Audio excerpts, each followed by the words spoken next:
Alright guys, welcome back to another video. So it's been a long time since I've uploaded, and I apologize about that. As always, I don't really like going that long without uploading, but sometimes when there isn't nothing to film, there's just nothing to film, there's nothing to upload.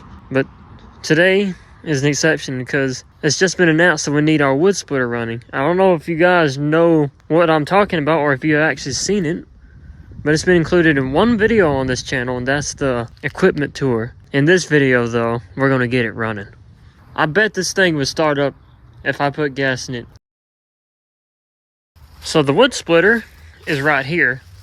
It is made by Yard Machines. We all know who that is. They make all kinds of stuff. We've had it for a good while. And as you can see, it's been sitting here for quite a long time. It's probably over 10 years since we've run this thing. And to be honest, I can't really even tell you why, but, well, I guess I can. We hardly ever use it is why. But now, today, we've recently found a use for it again. I would like to try to get it running.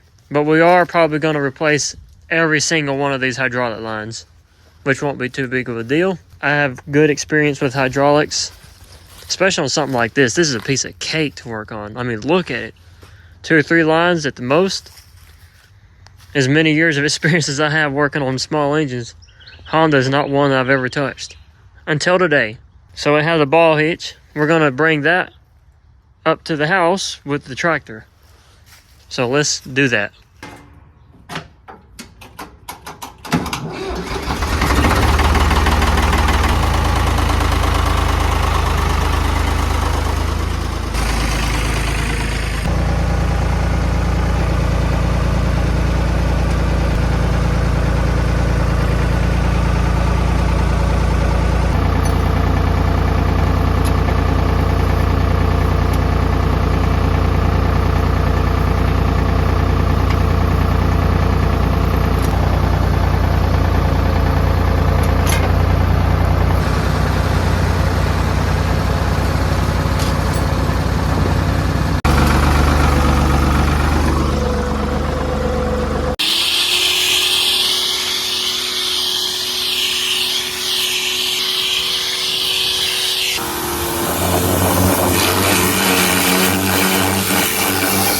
Alright, so the first thing done is getting it washed and clean.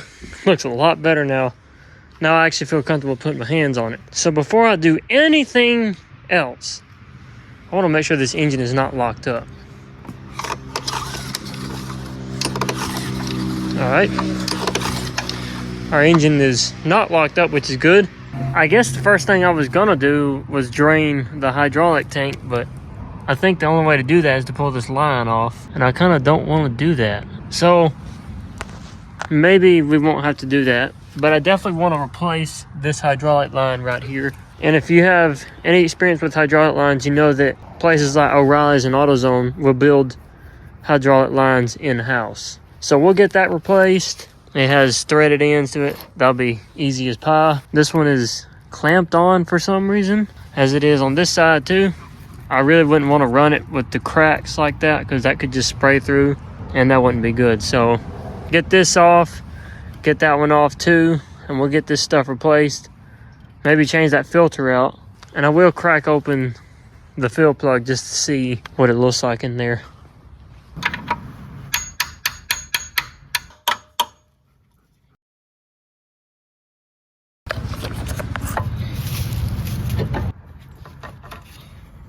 Yeah, there we go. This is totally OSHA recommended right here. Crap.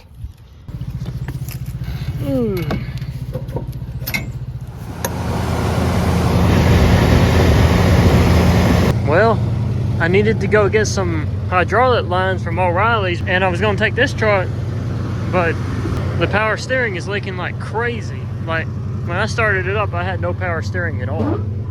And I'm honestly surprised I had brakes, because this is a hydraulic powered brake booster on this truck. I guess you can still have brakes, you just won't have them powered. So because everything else of mine is down, I'm going to take my dad's truck, the F-250.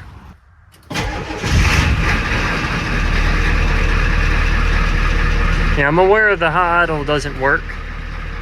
I'll get that fixed soon. All right, so as you can see, it is pretty dark out now, so I want to try to get this done as quickly as possible. I would love to film it for you guys, but it is kind of too dark to be filming. It ain't gonna show up well, so I will get the lines on, and then we'll move on to the engine. All right, we got the lines on. So now, the next thing I want to look at is the engine. Let's just hope that there is no gas in here, because if there is, that would be really bad. All right, so that's very good. There is no gas in there. So I really honestly think we can just put some in there and it'll start up. How about we give that a try?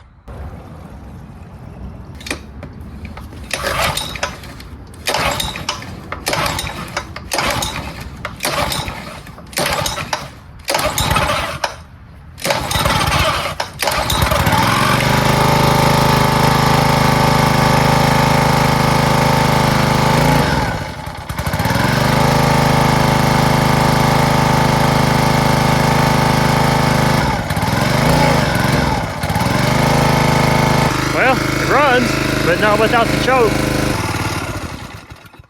That's the first time I heard it run, and I don't know when. But it does not want to run without choke for some reason. I didn't bother to check for leaks yet, because we haven't even got it to where it will stay running. Without choke, that is. We have a big hydraulic leak. And it's not coming from the line, because I've looked all around it. My dad suggested every replacement. I didn't think it was necessary, but I guess it is necessary. Alright, so we're back again. It's the next day, and I'm just going to resume where I left off last night, and I'm going to pull the carburetor off. But before we do that, we need to address this leak right here. New filter. Let's start it up and see what happens. I'd say that's a lot better. It ain't leaking no more. And it don't really look that bad in there. I mean, it's a little messy, but it'll be fine. We can get that cleaned out pretty easily. So as I was cleaning this carburetor out, first off, it looks pretty good. There's just a little bit of something in the intake or the fuel input. There ain't really anything in the float seat or anywhere in the carburetor, which is good. But I did notice this missing piece of the intake gasket, and that can definitely cause running problems, because if it's sucking air through that, that's after the carburetor. And that's what's causing it to lean out like that and not run without choke.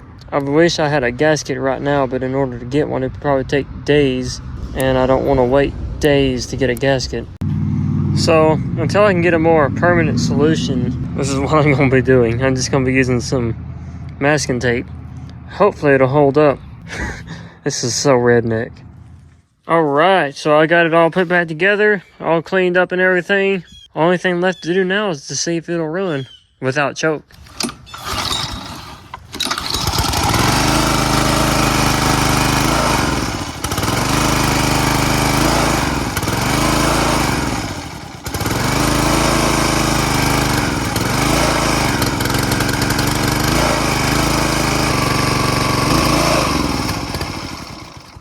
Well, it's better than it was. It was running without choke for a little bit, although it was about to die several times.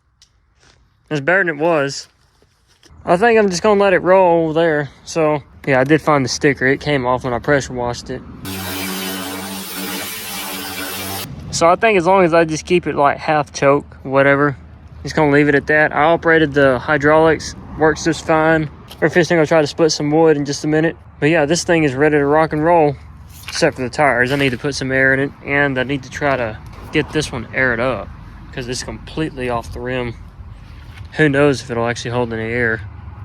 So now that I have both of the tires aired up and the thing running, no more leaks on the hydraulics, let's go ahead and bring it over there to the wood pile and let's see what happens when we start splitting wood.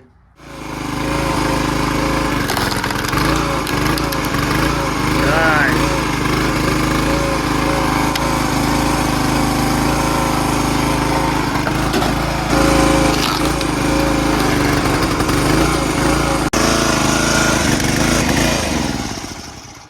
Well guys, works great, minus that engine kind of running a little rough, but it doesn't really matter. It's just, we hardly ever use this thing. So, I mean, if it's on a lawnmower or golf cart, or, I mean, go-kart or anything like that, then yeah, I would fix it then. But just on this thing, no more than we use, I don't see the point in fixing it. So, got it running, guys. Hope you guys enjoyed this video. If If you did, you know what to do. If you're stopping by for the first time and you want to see more videos on the channel, thank you guys for watching. I'll see you in the next one.